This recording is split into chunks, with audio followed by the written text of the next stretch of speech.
Évangile selon Matthieu, chapitre 21. Lorsqu'ils approchèrent de Jérusalem, et qu'ils furent arrivés à Bethphagée, vers la montagne des Oliviers, Jésus envoya 2 disciples en leur disant, « Allez au village qui est devant vous.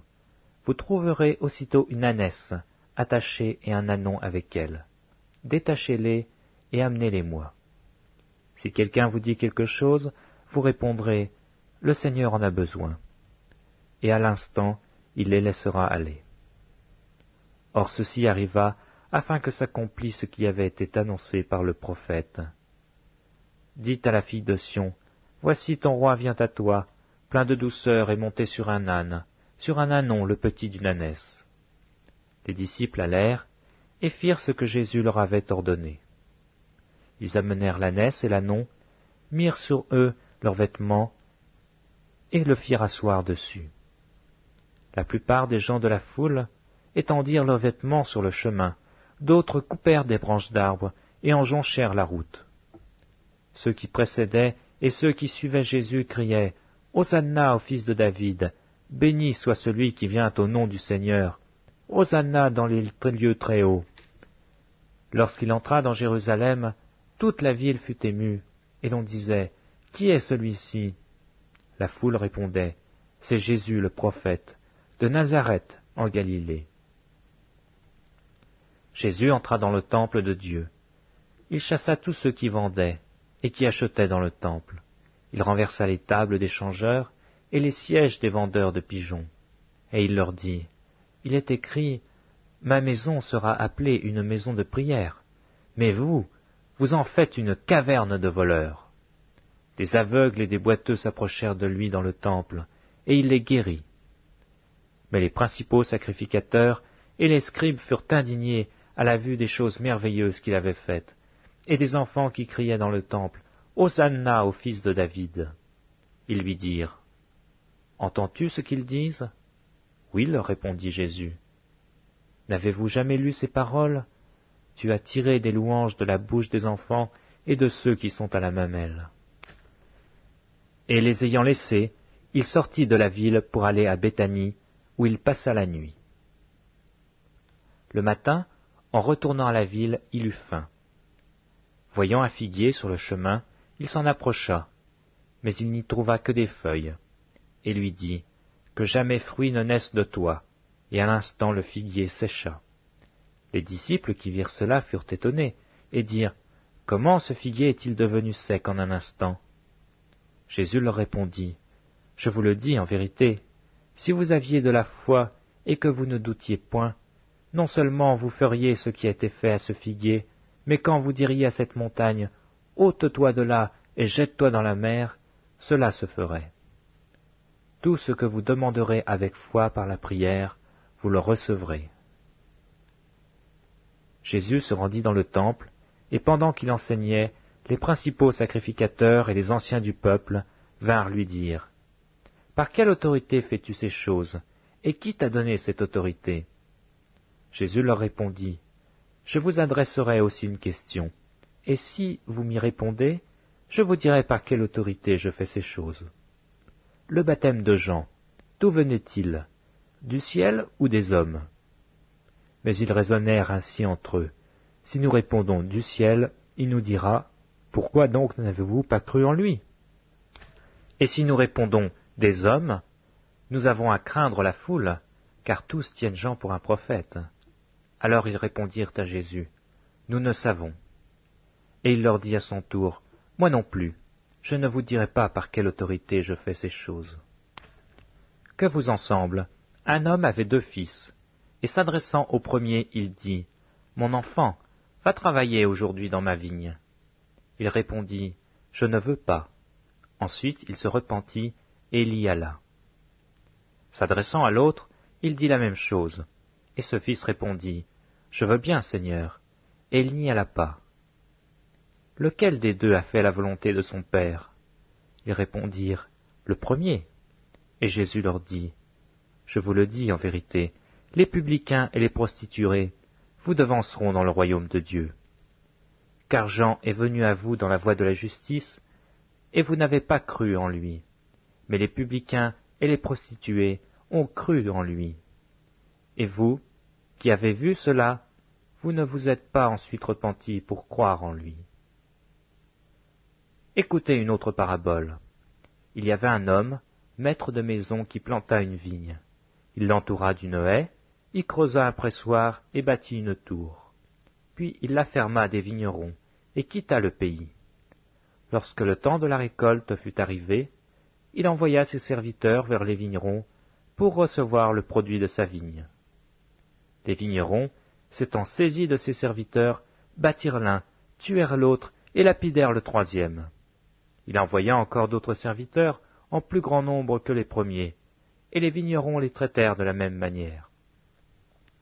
Enfin, il envoya vers eux son fils, en disant « Ils auront du respect pour mon fils. » Mais quand les vignerons virent le fils, ils dirent entre eux « Voici l'héritier. Venez, tuons-le et emparons-nous de son héritage. » Ils se saisirent de lui, le jetèrent hors de la vigne et le tuèrent. Maintenant, lorsque le maître de la vigne viendra, que fera-t-il à ces vignerons? Ils lui répondirent, il fera périr misérablement ces misérables, et il affermera la vigne à d'autres vignerons, qui lui en donneront le produit au temps de la récolte. Jésus leur dit, n'avez-vous jamais lu dans les Écritures? La pierre qu'ont rejetée ceux qui bâtissaient est devenue la principale de l'angle. C'est du Seigneur que cela est venu, et c'est un prodige à nos yeux. C'est pourquoi je vous le dis, le royaume de Dieu vous sera enlevé, et sera donné à une nation qui en rendra les fruits. Celui qui tombera sur cette pierre s'y brisera, et celui sur qui elle tombera sera écrasé. Après avoir entendu ces paraboles, les principaux sacrificateurs et les pharisiens comprirent que c'était d'eux que Jésus parlait. Et ils cherchaient à se saisir de lui, mais ils craignaient la foule, parce qu'elle le tenait pour un prophète. Évangile selon Matthieu, chapitre 22. Jésus, prenant la parole, leur parla de nouveau en parabole, et il dit, « Le royaume des cieux est semblable à un roi qui fit des noces pour son fils. Il envoya ses serviteurs appeler ceux qui étaient invités aux noces, mais ils ne voulurent pas venir. Il envoya encore d'autres serviteurs en disant, « Dites aux conviés, voici, j'ai préparé mon festin, mes bœufs et mes bêtes grasses sont tués, tout est prêt, venez aux noces. » Mais sans s'inquiéter de l'invitation, ils s'en allèrent, celui-ci à son champ, celui-là à son trafic. Et les autres se saisirent des serviteurs, les outragèrent et les tuèrent. Le roi fut irrité, il envoya ses troupes, fit périr ses meurtriers et brûla leur ville. Alors il dit à ses serviteurs, « Les noces sont prêtes, mais les conviés n'en étaient pas dignes. Allez donc dans les carrefours et appelez aux noces tous ceux que vous trouverez. » Ses serviteurs allèrent dans les chemins, rassemblèrent tous ceux qu'ils trouvèrent, méchants et bons, et la salle des noces fut pleine de convives. Le roi entra pour voir ce qui était à table, et il aperçut là un homme qui n'avait pas revêtu un habit de noces. Il lui dit, « Mon ami, comment es-tu entré ici sans avoir un habit de noces ?» Cet homme eut la bouche fermée. Alors le roi dit aux serviteurs, « Liez-lui les pieds et les mains, et jetez-le dans les ténèbres du dehors, où il y aura des pleurs et des grincements de dents, car il y a beaucoup d'appelés, mais peu d'élus. » Alors les pharisiens allèrent se consulter sur les moyens de surprendre Jésus par ses propres paroles. Ils envoyèrent auprès de lui leurs disciples avec les Hérodiens qui dirent, « Maître, nous savons que tu es vrai, et que tu enseignes la voie de Dieu selon la vérité, sans t'inquiéter de personne, car tu ne regardes pas à l'apparence des hommes.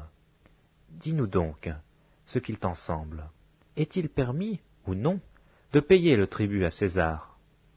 Jésus, connaissant leur méchanceté, répondit, « Pourquoi me tendez-vous un piège hypocrite? Montrez-moi la monnaie avec laquelle on paye le tribut. » Et lui présentèrent un denier. Il leur demanda, « De qui sont cette effigie et cette inscription ?» « De César, lui répondirent-ils. Alors il leur dit, « Rendez donc à César ce qui est à César, et à Dieu ce qui est à Dieu. » Étonnés de ce qu'ils entendaient, ils le quittèrent et s'en allèrent. Le même jour, les Sadducéens, qui disent qu'il n'y a point de résurrection, vinrent auprès de Jésus et lui firent cette question. « Maître, Moïse a dit, si quelqu'un meurt sans enfant, son frère épousera sa veuve, et suscitera une postérité à son frère. Or, il y avait parmi nous 7 frères. Le premier se maria et mourut. Et comme il n'avait pas d'enfant, il laissa sa femme à son frère. Il en fut de même du second, puis du troisième, jusqu'au 7e. Après eux tous, la femme mourut aussi. À la résurrection, duquel des 7 sera-t-elle donc la femme, car tous l'ont eue? Jésus leur répondit, « Vous êtes dans l'erreur, parce que vous ne connaissez ni les Écritures ni la puissance de Dieu. Car à la résurrection, les hommes ne prendront point de femmes, ni les femmes de mari, mais ils seront comme des anges de Dieu dans le ciel. Pour ce qui est de la résurrection des morts, n'avez-vous pas lu ce que Dieu vous a dit? Je suis le Dieu d'Abraham, le Dieu d'Isaac et le Dieu de Jacob. Dieu n'est pas le Dieu des morts, mais des vivants. » La foule qui écoutait fut frappée de l'enseignement de Jésus. Les pharisiens, ayant appris qu'il avait réduit au silence les Sadducéens, se rassemblèrent. Et l'un d'eux, docteur de la loi, lui fit cette question pour l'éprouver. « Maître, quel est le plus grand commandement de la loi ?» Jésus lui répondit, « Tu aimeras le Seigneur ton Dieu de tout ton cœur, de toute ton âme et de toute ta pensée. C'est le premier et le plus grand commandement. Et voici le second, qui lui est semblable. Tu aimeras ton prochain comme toi-même. De ces 2 commandements dépendent toute la loi et les prophètes. » Comme les pharisiens étaient assemblés, Jésus les interrogea en disant, « Que pensez-vous du Christ? De qui est-il le fils ?» Ils lui répondirent, « De David. » Et Jésus leur dit, « Comment donc David, animé par l'Esprit, l'appelle-t-il Seigneur lorsqu'il dit, « Le Seigneur a dit à mon Seigneur, assieds-toi à ma droite, jusqu'à ce que je fasse de tes ennemis ton marchepied. » Si donc David l'appelle Seigneur, comment est-il son fils? Nul ne put lui répondre un mot, et depuis ce jour, personne n'osa plus lui proposer des questions. Évangile selon Matthieu, chapitre 23. Alors Jésus, parlant à la foule et à ses disciples, dit, « Les scribes et les pharisiens sont assis dans la chaire de Moïse. Faites donc et observez tout ce qu'ils vous disent, mais n'agissez pas selon leurs œuvres, car ils disent et ne font pas. Ils lient des fardeaux pesants et les mettent sur les épaules des hommes, mais ils ne veulent pas les remuer du doigt. Ils font toutes leurs actions pour être vus des hommes. Ainsi, ils portent de larges phylactères et ils ont de longues franges à leurs vêtements. Ils aiment la première place dans les festins et les premiers sièges dans les synagogues. Ils aiment à être salués dans les places publiques et à être appelés par les hommes Rabbi, Rabbi. Mais vous, ne vous faites pas appeler Rabbi, car un seul est votre maître, et vous êtes tous frères. Et n'appelez personne sur la terre votre Père, car un seul est votre Père, celui qui est dans les cieux. Ne vous faites pas appeler directeur, car un seul est votre directeur, le Christ. Le plus grand parmi vous sera votre serviteur. Quiconque s'élèvera sera abaissé, et quiconque s'abaissera sera élevé. Malheur à vous, scribes et pharisiens, hypocrites, parce que vous fermez aux hommes le royaume des cieux. Vous n'y entrez pas vous-même, et vous n'y laissez pas entrer ceux qui veulent entrer. Malheur à vous, scribes et pharisiens hypocrites, parce que vous dévorez les maisons des veuves, et que vous faites pour l'apparence de longues prières. À cause de cela, vous serez jugés plus sévèrement. Malheur à vous, scribes et pharisiens, parce que vous courez la mer et la terre pour faire un prosélyte, et quand il l'est devenu, vous en faites un fils de la géhenne 2 fois plus que vous. Malheur à vous, conducteurs aveugles, qui dites, si quelqu'un jure par le temple, ce n'est rien, mais si quelqu'un jure par l'or du temple, il est engagé. Insensé et aveugle, lequel est le plus grand, l'or ou le temple qui sanctifie l'or? Si quelqu'un, dites-vous encore, juge par l'autel, ce n'est rien, mais si quelqu'un jure par l'offrande qui est sur l'autel, il est engagé. Aveugle, Lequel est le plus grand, l'offrande ou l'autel qui sanctifie l'offrande?